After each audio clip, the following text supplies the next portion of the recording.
So we'd like to first thank Doug Dixon of the Hopewell Valley Historical Society and Barbara Mary of the Hopewell Borough Library, as well as the Hopewell Museum for inviting us to speak on one of our favorite buildings and topics, which is the restoration of the Hopewell Railroad Station. Twice during the past 25 years, the borough has benefited from matching grants from the New Jersey Historic Trust, first in 1997 and most recently in 2022 to restore and maintain the station.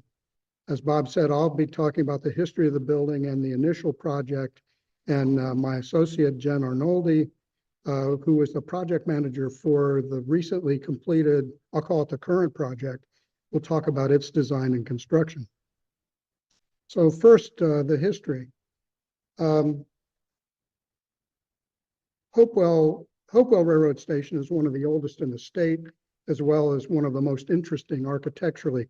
It was placed on the National Register of Historic Places in 1984 as part of a thematic nomination of operating railroad stations in New Jersey. It is one of a surviving pair built by the Delaware and Bound Brook Railroad. We've read in 1876. I learned tonight that date may be wrong and needs to be followed up on. There's always new things coming to light and new history. Anyway, the twin built in Pennington was built of stone rather than brick, and it was converted to a residence many years ago. This railroad line ran from Bound Brook, where it connected with the Central New Jersey Railroad, and there to Jersey City and ferries to New York City. At the other end, it connected to West Trenton, where it connected with the North Pennsylvania Railroad to Philadelphia.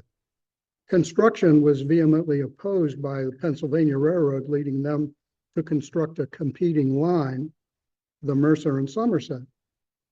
And Doug has told us all about this in a past presentation.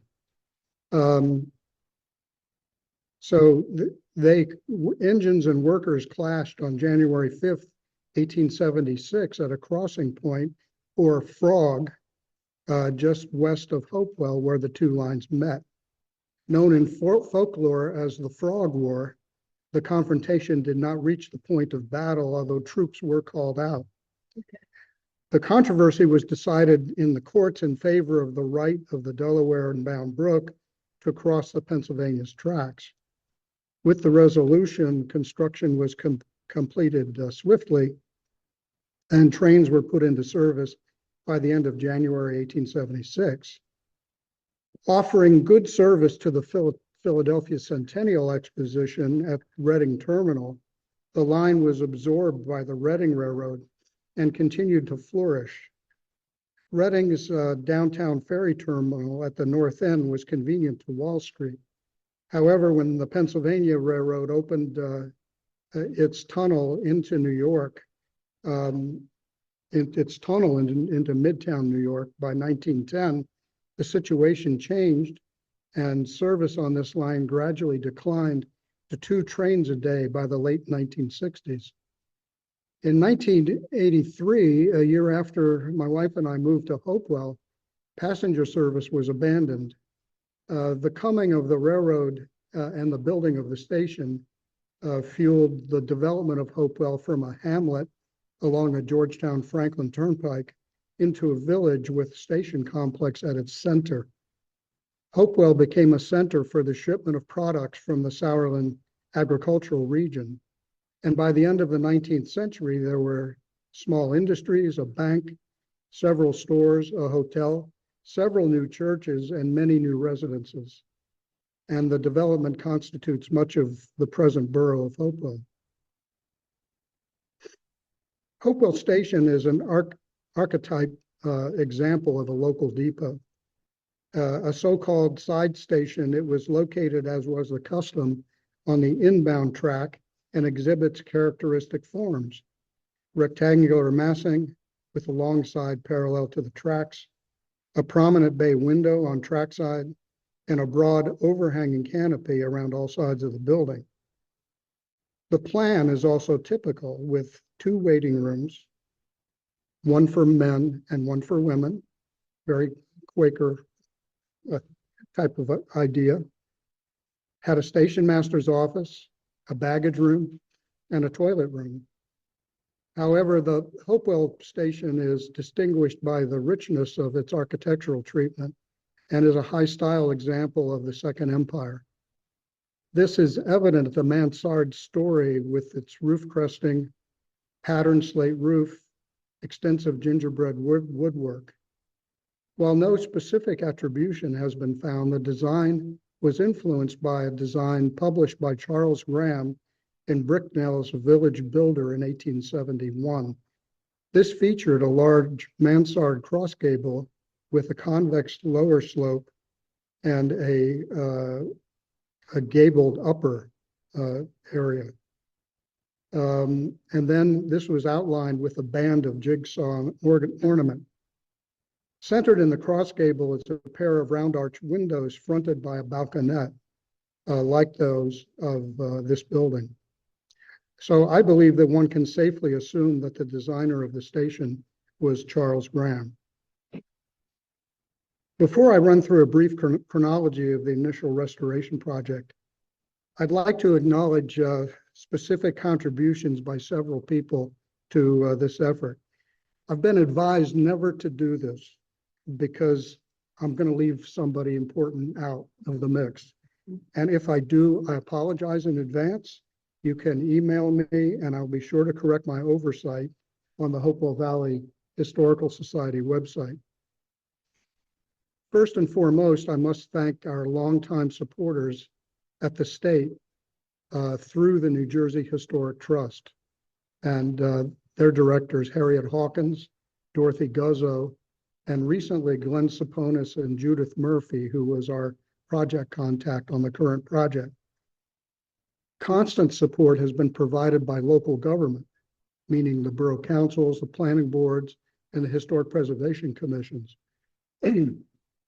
Our successive borough administrators, Hillary Fortenbaugh, the amazing Michelle Hovan, and currently Doug Walker, who is also amazing, and their staffs have worked hard preparing grant applications and managing the financial issues. It's a pleasure to acknowledge the leadership of Mark Sampsey of the Planning Board, who ran an initial town-wide preference study on uses for the building. I don't know if you all remember that back then, but, and of course, my friend David Knights of the Town Council, who is a constant advocate for the project and hands-on manager of the initial restoration and the building. For a long time, he was keeper of the key for people wanting to use the station, which must have driven his wife, Linda, crazy. People coming to the house at all hours. Anyway, he also personally decorated the station at Christmas. The community room in the station was posthumously dedicated to him. I also want to thank Ronnie Breginger for her assistance with documentation for the second grant and the paint color restoration for the freight building and the station. And finally, thanks to the contractors, Haverstick Borthwick for the first project and Paragon Restoration for the current one. Now for the chronology of the project. After passenger service ended in 1984, New Jersey Transit sold the building to a local developer, Bernie Fedor, for $84,000. In 85, he began exterior repairs of the station with the idea of converting it to a restaurant and building some housing on the site. This project did not come to fruition, and Bernie abandoned that work in 1989. After the station stood vacant for several more years, the borough bought the property from him in 1992 for $315,000, thanks to a generous gift of $250,000 from an anonymous donor. 1993, the Railroad Station Committee was formed with Mark Sampsey as chair, who, along with David Knights of Borough Council, organized a community cleanup of the station. We got some dumpsters. We organized teams, spent a lot of time in the building doing trash removal as well as artifact removal. We had a historic team who was discerning the difference between artifacts and trash. And the artifacts were carefully packed, and they were supposed to go to the museum. I hope they arrived. I think the museum is currently figuring out what it has in its archives, and I hope you come across some things. Anyway, afterwards, the station area was cleaned up by borough maintenance and boarded up for security and painted by borough maintenance people, and painted very artistically. Those are not real windows, those are plywood. And when people drove by the station after the cleanup, they said, "Oh, you've restored the station." They thought we'd already done it. And anyway, it was a good thing. In 1993, with the assistance of Rush Holt, our congressman, Rush Holt, was a wonderful advocate for anything in Mercer County. And he had the motto, our congressman is a rocket scientist. If you remember that. He's a smart man. And anyway, he managed to teach us about a federal DOT program called ICE-T, which is the Intermodal Surface Transportation Efficiency Act. It's a lot to say. And that included funds for exterior restoration of historic railroad stations. Our committee submitted a grant application, and Mark Sampsey, Dan Saunders, and Hugh Connolly wrote the grant. In January 1994, the ICE-T grant was awarded to the borough, and then came a long wait while the funds, federal funds, were appropriated. In the fall of 1994 was a community survey and a series of meetings on suggested uses for the building. A clear consensus emerged, which was the first floor should be available for a variety of community uses and open to the public as much as possible. The second floor should be for commercial offices, which would provide income for operating costs and future maintenance of the building. 1995, the track next to the station was lowered. My prior firm, Ford Farewell Mills and Gatch, was hired to design the restoration. And the first step in that process was to write a preservation plan to lay out the needs, priorities, and the costs. In January 1996, the borough was finally authorized by DOT to proceed with design on the exterior restoration. And on the basis of the preservation plan, a matching grant request was submitted to the New Jersey Historic Trust for the interior restoration. In December of 1996, I wrote a letter to Mark Sampsey suggesting that the exterior and the interior projects be combined because of construction costs and fee savings, time savings, and convenience to the borough administration. And the most important reason was the federal grant could be used to provide the full match for the matching grant from the trust. So there was no cost to the borough to support that grant from the trust. And in June of 1997, the trust announced the grant award for the interior restoration. By the summer of 1998, the bidders were pre-qualified in accordance with their requirements. And in January 1999, the first restoration project begins. So the next series of images shows the scope of that project, which was the exterior, involving the renewal of all exterior materials. The metal roof and the gutters were replaced with turn-coated stainless steel, which was chosen for its longevity. While not required to be painted, it was painted for aesthetics. Missing or damaged decorative woodwork was replaced in kind and restored. We also had additional attic stock of decorative pieces made and stored in the building, which proved very useful to our contractor on the most recent project. Windows and doors were restored. Probably the most dramatic change was the discovery of the original colors by paint analysis and restoration of the reds, lavender gray, and dark brown paint scheme. And the canopy was painted alternating colors as per the 1870s photographs. The brickwork was cleaned and repointed with black mortar, the original color. Canopy was in terrible condition and was rebuilt, but keeping the original trusses. This sequence shows that in progress.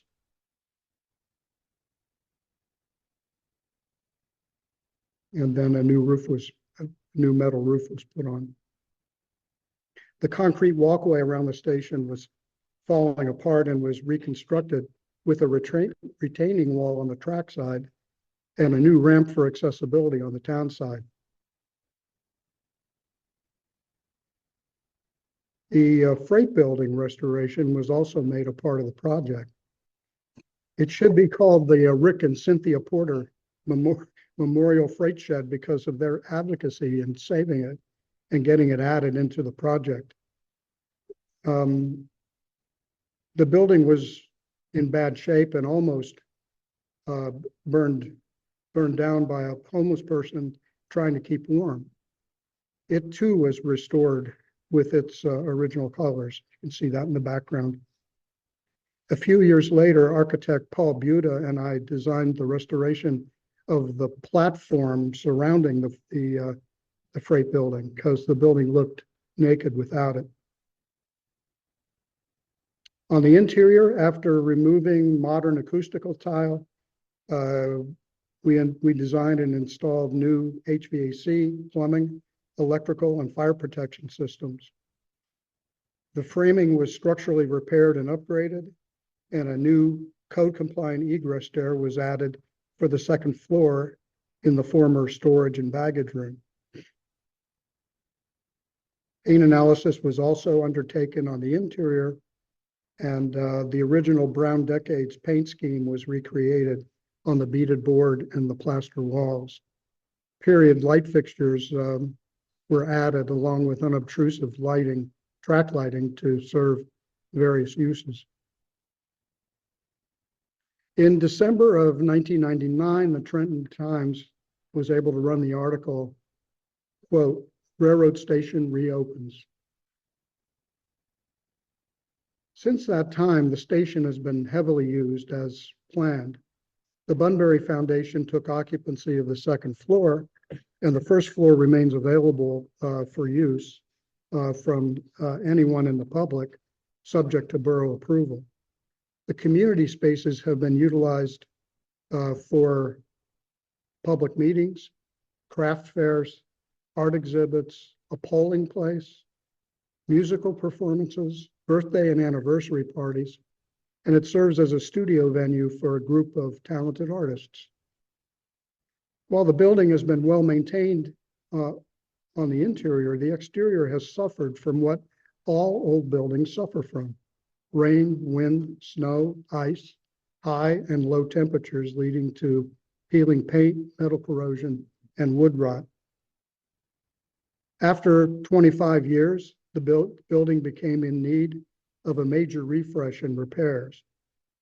As before, the borough sought assistance from the New Jersey Historic Trust and prepared an update to the preservation plan and a successful grant application.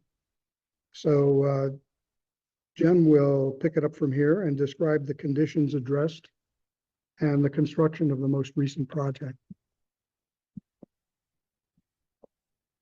Thank you, Michael.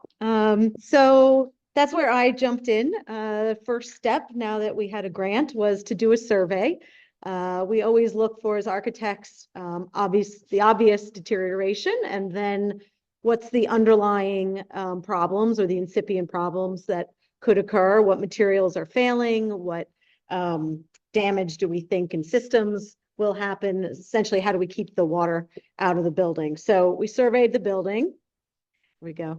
I like this gray photo. When we started, I felt like it had a very gray feeling to the building. It's that wood tone, I guess. So I'll come back to that later. But you know, this was when we started the survey. So on the left, you see left, right? Okay.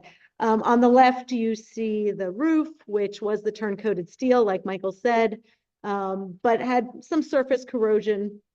Was generally in good shape, so we were able to scrape and prep the roof, not have to really do any major repairs to the roof. On the right, you see some of the slate shingles. There were a handful of shingles that were missing, so we documented where those were, and our roofer came in and replaced shingles on the building. You see here is an elevation drawing. We had to document, of course, all of the repairs that were going to be needed to bid this out to a contractor to do the work. So this is just one sort of sample drawing as we went through and put together the construction documents. The red arrow there is pointing to the upper gutter, which Michael had a photo of before also, and it proved to be one of the important items that had to get fixed on the building. So this is a photograph just looking directly at that, right? It's a built-in gutter, which is built into this elaborate cornice, which had these very decorative brackets, really pretty underneath it. So we're not looking down into the gutter, but sort of at the gutter. And you can see the downspouts coming from the outlets were having some corrosion issues. A few of them were disconnected. Those downspouts drain from the upper gutter down onto the canopy below, and then water runs down that canopy through another gutter system into downspouts that go into cast iron boots into a subgrade drainage system. So that's basically the whole drainage system of the building. But we definitely knew that the gutter was going to be important. And what we saw on the east side, so as you look at the building, when you approach it, to the right is your east side, was that towards the center, this bracket that's on the photo on the left here actually had popped off. And we found that there was water leaking through the gutter and probably had, you know, pushed that wood off and other kind of wood deterioration that was right below the gutter in that location. So the east side, and particularly that northeast corner, when we then started running water through the gutter to see where it went. And again, I visited it on a couple of rainy days to watch the water draining from the building. That was one of the areas that definitely needed our attention. This is the lower canopy, which again was in relatively good condition. It's the same TCS material. Obviously has lost its paint here, but didn't have a lot of ponding in the gutters generally. So the water was draining pretty well from the canopy. You see here one of the balconies. This is on the north side, but you know, the dark side of the building obviously had some biological growth. Some of the wood was starting to rot. So on the front side, south elevation of the building, you had the opposite problem from the sun, which is that the wood was splitting and opening it up from the, you know, so much sun getting to that wood. So the balcony rails wound up being replaced as part of the project. And of course, masonry. The masonry, the brick was missing a lot of mortar. This is on the north side also, but you know, we realized, why is this mortar coming out? And in part it was due to rising damp. It was happening more at the base of the building, but there were also some of these drainage issues. So in this image on the upper left there, you can see actually the downspout is disconnected at the elbow, right? So water was running down because I don't know how long it had been disconnected. We also found, which was a little strange, in the cast iron boots, that there was an overflow, a little hole for water to get out, except it was on the side of the building. So the water, when we again tested with water, the water would just come out and go right onto that brownstone. So all the brownstone right next to the the drainage downspouts always looked wet every time I went. I thought, how the heck can these always be wet? So in general, that base, that brownstone material at the bottom is in pretty good shape. And so we actually did not replace any of that brownstone because it's difficult to source and expensive. And you know, we let it live to the next project. When we come back, when Michael and I come back in 20 years, maybe we'll replace that brownstone. But for now, we just pointed it and we did some stone repairs at the areas that were in bad condition. And so here's an example of open joints, which again, were most prevalent around the base of the building. So this, getting ahead, is basically the start of construction of the project. So in 2023, the New Jersey Historic Trust requires a pre-qualification of bidder process. So the borough had to approve that we would put out a request for bidders, contractors to submit in order to be pre-qualified. So we got a collection of contractors who do this type of masonry, roofing, historic buildings. And then those were accepted and they bid on the construction project. So towards the end of 2023, bids came in, a contractor was selected, and by spring of 2024, the project started, and really in earnest, I would say in about June is when the project got started. So as Michael mentioned, Paragon Restoration was our contractor. And Michael and I would visit the site with Doug from the borough and Judy from the New Jersey Historic Trust, who was very hands-on, which is kind of nice to see. It's not always the case at trust projects, but she really wanted to make sure that, you know, the right mortar was chosen and the right paint color was chosen. And so just very hands-on with the project. We really appreciated her expertise. So here, jumping ahead, is the roof, essentially recoated, the cresting also painted. Here is our new gutter liner that went in on that northeast corner that I told you about. And so we put this new gutter liner in. It has to run up the side of the mansard roof there. So we wound up removing a few rows of the slate in order to put the flashing and the metal up there. And then essentially it's just a pan gutter of sheet metal. It was a little tricky to get the pitch right. We put a lot of water in that gutter to make sure that it did in fact go to the corner. You can see where the expansion joint is in the middle. That's the high point, but it was also limited in height because of the windowsill there. So our contractor had to kind of play with how he started the sort of high point in order to get it to pitch down to the corner. So ultimately we were successful, I think, but took a few tries. This is the lower canopy, and this is a paint mock-up. As Michael had mentioned, we had paint analysis from the first project in 2000, so we used the same colors that were found. You can see the red color that was chosen, or that was the historic color, and then the color on the right is that lavender gray, which was what was in the report. Unfortunately, the contractor had taken some samples from the building and did the first round of painting. And so he had a sample which was much grayer.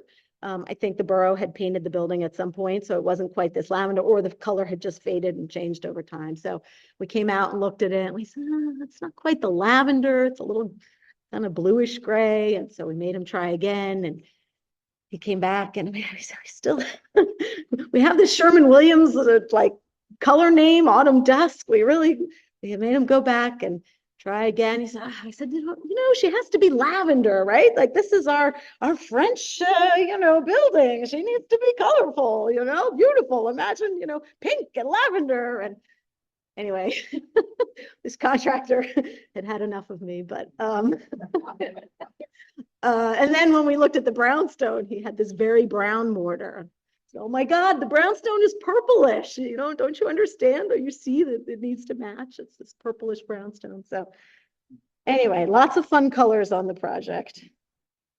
Yeah, there's the brownstone on the right there. So we also did brick mortar mock-ups, well, actual brick mock-ups, because we did replace some bricks, but the photo on the left is showing a mortar mock-up. The building was not repointed in its entirety. Unfortunately, that was out of the budget. So we did the lower level, first floor, all of the dark pointing. And then at the upper 2 floors, we did spot repointing. Now the mortar that's at the upper floors is this light color. So we had to match the existing since we weren't doing, everything in its entirety. So that was, I don't know if that had been repainted or repointed over time, or Michael says that actually some of the pigment may have washed out of that dark mortar. So it was a little odd that there was a lighter mortar and then a darker mortar, but that's what it was on the building. So that's what we worked with. And then again, this is a mortar sample of the brownstone, which we selected, I think the color on the right in one of those trays there, but they prepared a number of different colors for that mortar for us. So this is the darker mortar, which is used at the first floor under the canopy. And we started, the image on the left was the first mock-up. We used the specification mix, which was 1.5 parts lime, 1 part gray cement, 6 parts number 100 sand, and then this lamp black pigment, which the contractor hated. He said it was like just really inky, horrid, like black pigment that gets mixed in to give it this black color, which was, didn't matter. But the problem became when he then rinsed to clean off some of the excess that occurs, it was staining the brick. So, which is a little bit what that, it's not the best photograph on the left, but because it was a little wet, but even after it dried, it was still leaving this kind of black color on the brick. So we went away from that mix and we wound up with a Limeworks. Limeworks is a manufacturer that makes natural hydraulic lime mortars. So it's a pre-mixed mortar, but it's appropriate. It's a soft mortar, which is important for an old brick building like this. You don't want too much cement in your mortar. So we were happy using their product is called Ecologic mortar. So we went with a Limeworks black premix, but it's a nice black. It's a little grayer. I really wanted like a black, but it does have some nice flecks of the sand, and they put little lime simulator, little pieces of like lime simulation in there. So it has a nice kind of texture to it. So that's the mortar that we use to point the base of the building. Here we are on the lift. I don't know, Michael, if that was you on the lift flying up there. So there were some other aspects to the project, all having to do with the exterior envelope.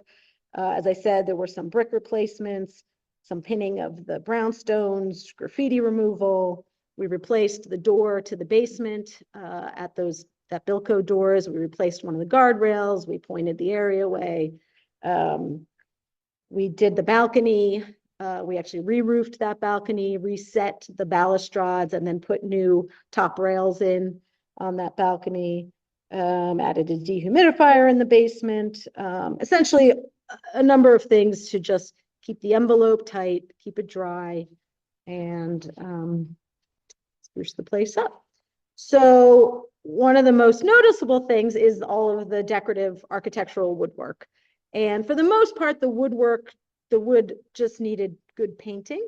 There were some areas, for instance, we're looking up on the underside now where that leader came out. Some of those kind of square corner wood pieces in that soffit were pretty soft. So we had to replace those just from, years of kind of the rain dripping down underneath the soffit there.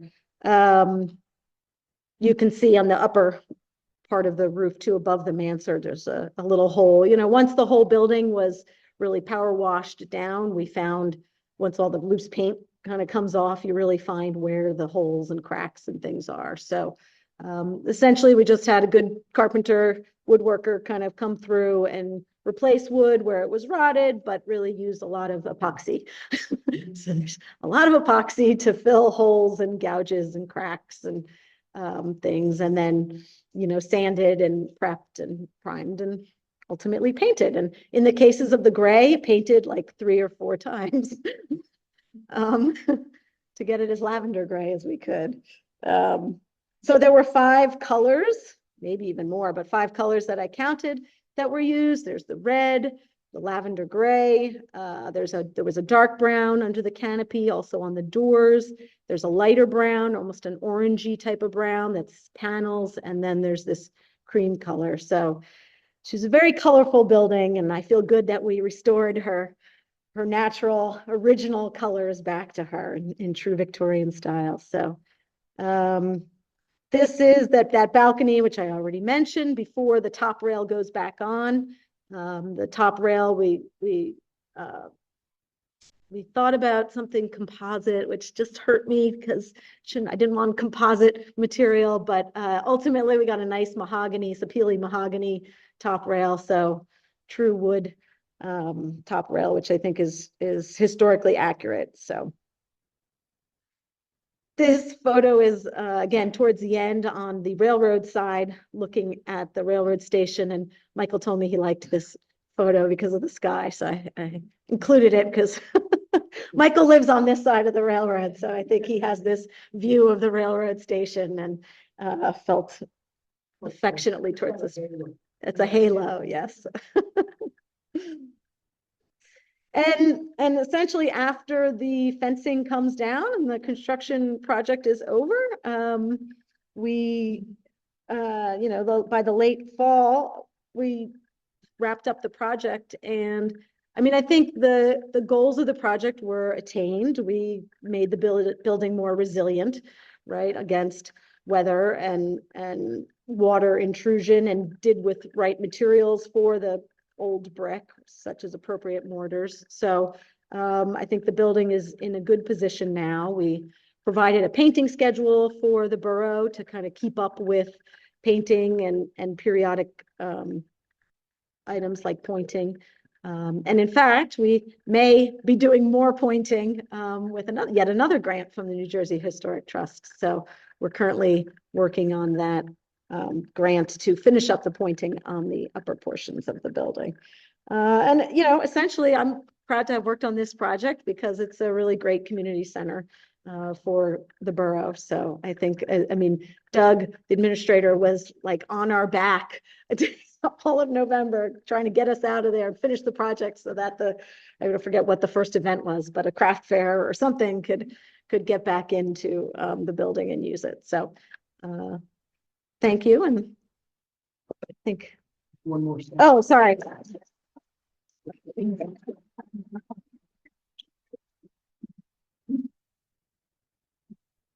There we go. So I guess, Well, if there are any questions, we'll take them. Go ahead, Michael. I'm sorry. I just wanted to say one other thing, which is to thank the trust for all their support over the last 25 years. And that's what that, oops. Oh, no, I'm back at the beginning. I didn't mean to be. Anyway,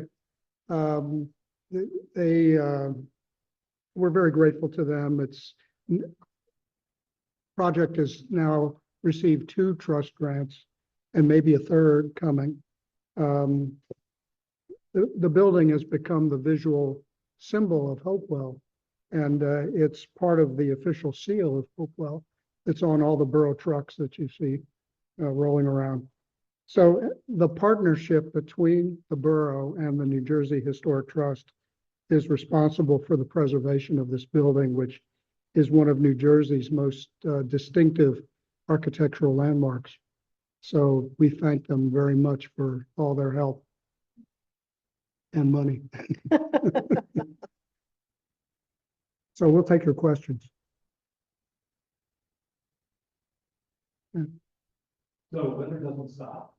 It seems that every 25 years or so we need to do a major renovation. So as you look forward, given that weather is going to continue to work its will on the building, in 2050 or so, is there going to be another tranche of work that needs to be done, or what's kind of the future outlook for the preservation of the building, given that weather is going to continue to act? Well, Doug has guaranteed us that they're going to be up on the maintenance more than they have been in the last 25 years. It's really the painting, the exterior painting, that's the problem. It's a very tight situation next to the tracks. You really need scaffold. Plus, you got the canopy roof in the way. of getting to the upper parts of the building. And I know David Knights wanted to have volunteers paint the station, but it was just too dangerous. So that never came to fruition. And years go by, the paint deteriorates, and then the wood starts to deteriorate, and then you've got a real problem. Then there are pieces falling on the canvas. Anyway, Doug has assured us that will not happen again, that the borough is going to be on top of the painting and the maintenance. But you're right, it's going to need another major, repointing needs to be done every 20 or 30 years anyway. I mean, mortar is sacrificial. It's meant to wear out over time. And then you can repoint. And as a homeowner, you've got to paint, you got to keep up on your paint and trim and so forth. So yeah, I mean, it's an ongoing responsibility. You want to add anything to that? No, I think that was a good answer. Go ahead. Yeah, I want to know the top work, but also it's going to be some everything was good. I used to live here down for 14 years for the 1995 to 2001. And I just wanted to say that I was actually there the day when they first cleaned it out. I think it was 1995. Yeah, I was standing over the front. I was actually at the front that day. And then there was a mom and brother. Actually, there was a pickup truck parked outside from the borough. So the see what was going on in the building. The building that was there, right? It didn't actually give us support. And then there was so much stuff in there. When you get in the front room, there's a big stack of the papers in the 60s. Then in that room, there's people all kinds of houses.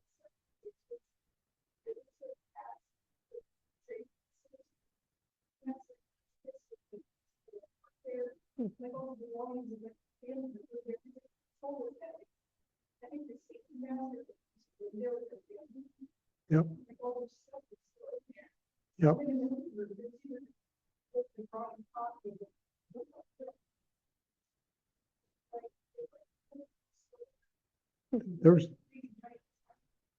There were some interesting papers there. There's a lot of junk too. There was a hoarding issue at the station, and that's why it needed a full. The whole town came out to help clean out, and it took everybody 2 days to clean out all the junk in the station. And I hope we didn't throw away anything valuable, but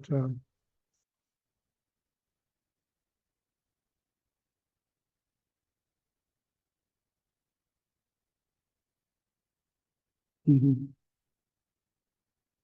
I don't know if anybody recorded that at the time, but the third floor is still not used. So it's you had asked about the third floor, and the second floor is offices or an office, and then the third floor is vacant at the moment. Yeah. Yeah, I'm curious about the style of the building. You mentioned the French Second Empire.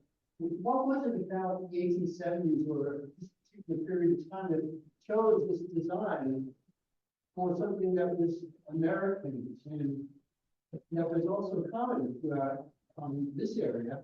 I just wonder why this particular design. It is historic, it's making and wonderful and beautiful. But it's unique, almost unusual. Well, I don't- the Second Empire style was very popular in the United States at that time. I mean, Philadelphia is filled with City Hall and many buildings in Philadelphia, the Union League, all sorts of buildings have Second mansard- Empire, yeah, have Mansard roofs. Second Empire style. So I think it was emulating high culture and this building style in France, popular at the time. It was just sort of in vogue, and I think it was a sign of wealth and culture, and Hopewell must have felt pretty good about itself, or at least the railroad company, to be using a high style building rather than a more vernacular style. So that's just my guess as to why they chose to use that. Yep. I appreciate all the things you've done for the building. It's slightly off building question. I brought the family in November and the sign that has the history and the picture, you cannot read any of it. I agree. Is that going to be replaced? I- Do you know anything about it? I don't know anything about it. I do know who did the signs. And I think it's been brought to their attention and they're trying to figure out what to do. Question, can you talk about the HVAC in the building? It's an air system. It has a ductwork in the basement for the first floor and up in the upper roof and third floor it's a downfeed for the second floor. So that way we're able to avoid ductwork through the building. There is a riser over by the chimney, but anyway, so that's, and the air conditioning units, condensers are on a pad out to the west of the station. Jack Seabrook also has multiple questions. What is the chimney stack visible on the upper east side of the building? It was always there. That's actually we rebuilt it, made use of it in the original restoration for the boiler, which is in the basement. So, but it is odd, to have the chimney running in front of the window, but it always did. So similarly, are there things in the building that you know are not original that we're now preserving them? Are there things that were added to the building after it was first built, which we now regard as part of the building? It was pretty much intact. I don't know. It wasn't changed much on the interior. I mean, there was a partition put in on the ground floor. I don't know why, to make a smaller waiting room. I'm not sure why. And that was taken out as part of the restoration to make the big room. I think it was interesting that for a lot of if you look closely at the photographs, the balcony is not on the building. Balconies are not on the building. So they're on the earliest photograph up until about 1908, 1909, something like that. And then there's not a balcony. So the balcony was Balconies disappeared. the balconies disappeared. So the balconies were put back in that 2000 restoration project. The same with the roof cresting. And the roof cresting was very expensive, so that was an issue. I mean, why are we putting that back? And the committee thought that it was really important to have that profile against the sky. And so that was, it's cast iron, and it's quite typical and quite beautiful. So this may be a technical question, but because you're architects, you've seen this debate. If this was actually a private project and there have been tax credits behind it, there would have been an awful lot of discussion about the materials and what had to be retained, what couldn't be changed. You just talked a little bit about it at the group. How different or how lucky are we that this was not a private thing where someone was coming in and telling us what must be preserved and maintained a particular way, so that you were able to go and achieve and do this? Like, I'm presuming that the windows are not the original windows that were in the building. They are Most of the windows are The original. frames or the glass? The frames. frames, some glass. This is original, not all of it. There is breakage over time, but it's, Just from a professional standpoint, can you, for the benefit of people who only had the committee to be able to make the judgment about what should or shouldn't be, I'm trying to have you tell everybody how lucky they are versus if this had actually been a historic grant to a private thing that would have been like a tax credit under one of the state programs. well, it still would have been overseen because it's on the National Register. And we have a very capable Historic Preservation Commission in town that would have talked about that and reviewed that project and and the materials of the project and so forth. Yeah, that's an interesting question, though. What would have happened had Bernie Fedor continued and, reapplied himself to the project instead of selling it to the borough? I'm glad he sold it to the borough, but, it's a private owner. Economics, go back and think about what was happening. Yeah. Well, that building came up for sale with New Jersey Transit. I was on the planning board at the time, and I was on a committee that was looking for a park in Hopewell. And so we did a report. And I called New Jersey Transit and said, is this for sale? And they said, well, they were trying to figure out who I was. And so I said, well, I'm a deputized person from the planning board of Hopewell Borough, and we're looking into its availability. And they go, yeah. And I said, well, how much would you be willing to sell it for? And they said, well, $84,000. And I was so excited. I came back to the Borough Council and said, we could get 5 acres and a historic railroad station in the borough for $85,000. And just no way that was going to happen, because the mayor and council at the time felt it was not a good investment. I mean, because then you're going to have to restore it, you're going to have to maintain it over the years and so forth. And they weren't aware of the help that they could get from agencies like the trust and the DOT. So anyway, so it just never happened. But where was I? Can't remember where I was going with that. I was trying to answer your question about public-private, really, but Well, on that one, thinking insular and not thinking outside of where monies would be available by grant. yeah, There was a member of the board for Rocky Hill, and they hired part-time a grant writer, mhm, and they have a new fire truck there you via go. grant. Mhm, So sometimes thinking out versus thinking in. yeah, And now you have another example. You were excited about, I think the council was concerned about raising taxes. Right? So,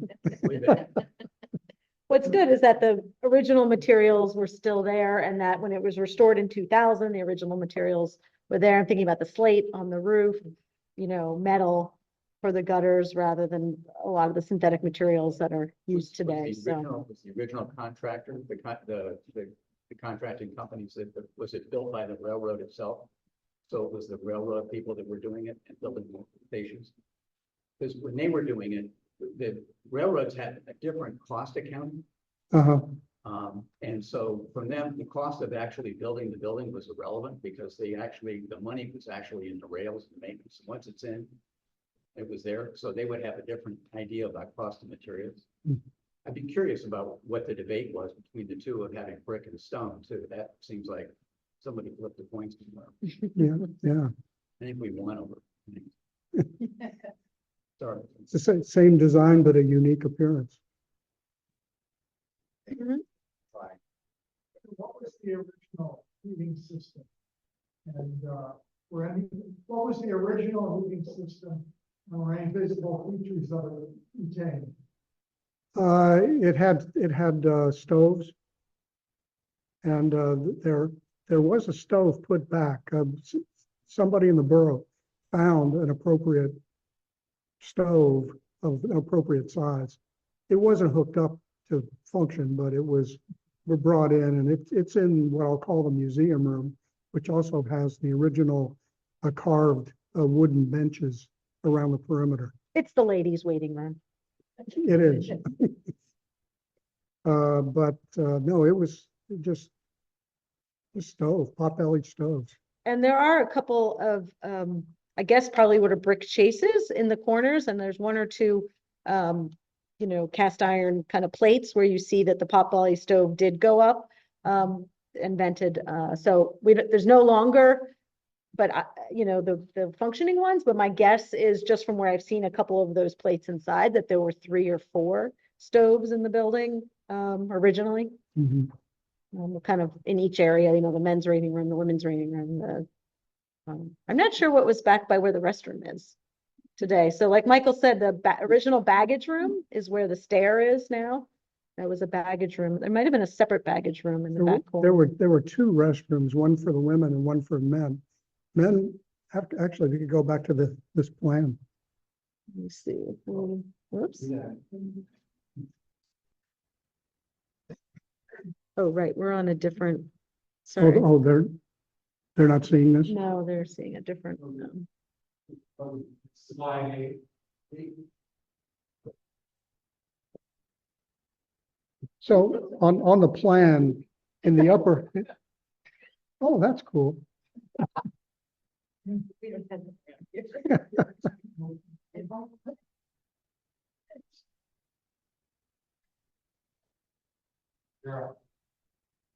There we go. In the upper left corner was the ladies' restroom.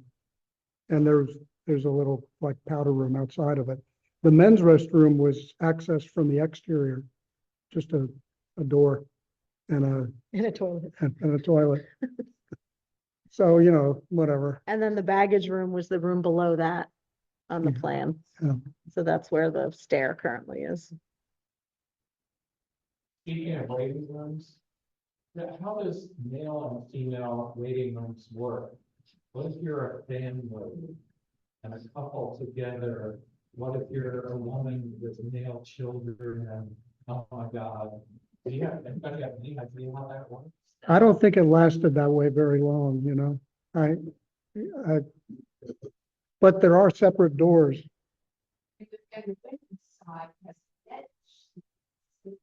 Yeah. Right. Mhm. Actually, the men's side had benches also. You could see the shadow of the former benches that had been removed on the wood wainscot.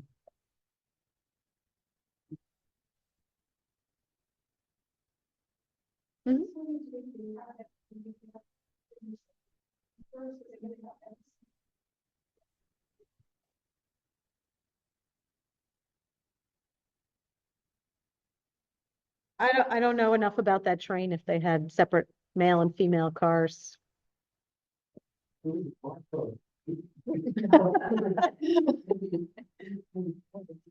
Passenger car during the month, you move your 82 and I was able to take it into the city or something. Linked up with the fast train. Uh-huh. I did ride that passenger line, which is here. And there was a park on it, very distinction. Yeah. Any plans to resume passenger service? There's been a lot of talk about it, but nothing, you know, specific has ever grown out of the talk. I'd like to see it happen, but I don't know that it will in our lifetime, but I mean, my understanding is that the freight line that runs on it now is, you know, fairly active, so I'm sure they would have a hard time, giving it up. They probably. well, there'd have to be another track laid. Yeah, and they do have an ability, there were 2 tracks, as you saw, and there were 2 tracks. I think if they tried to put a second track in now, and because they're gonna put it in, you talked about taxes, what you see what happens. Yeah. Right.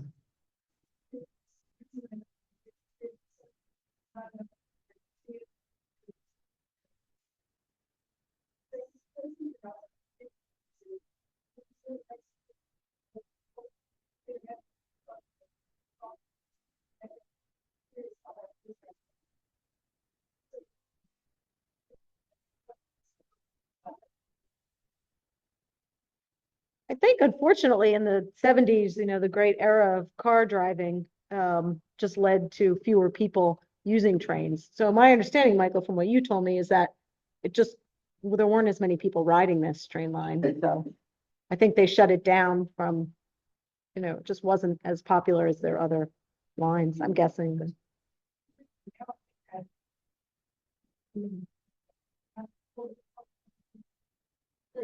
that all.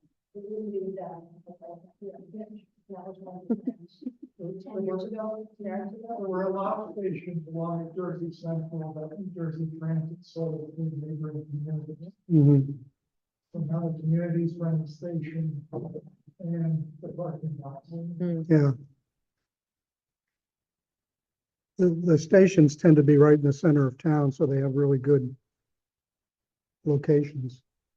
We restored the Fanwood station, which is on the Jersey Central line, and it's similar. It has the same floor plan as this, but it was a wood Gothic revival building, which is kind of interesting. But now the borough owns it, and they have borough offices in there. And good parking.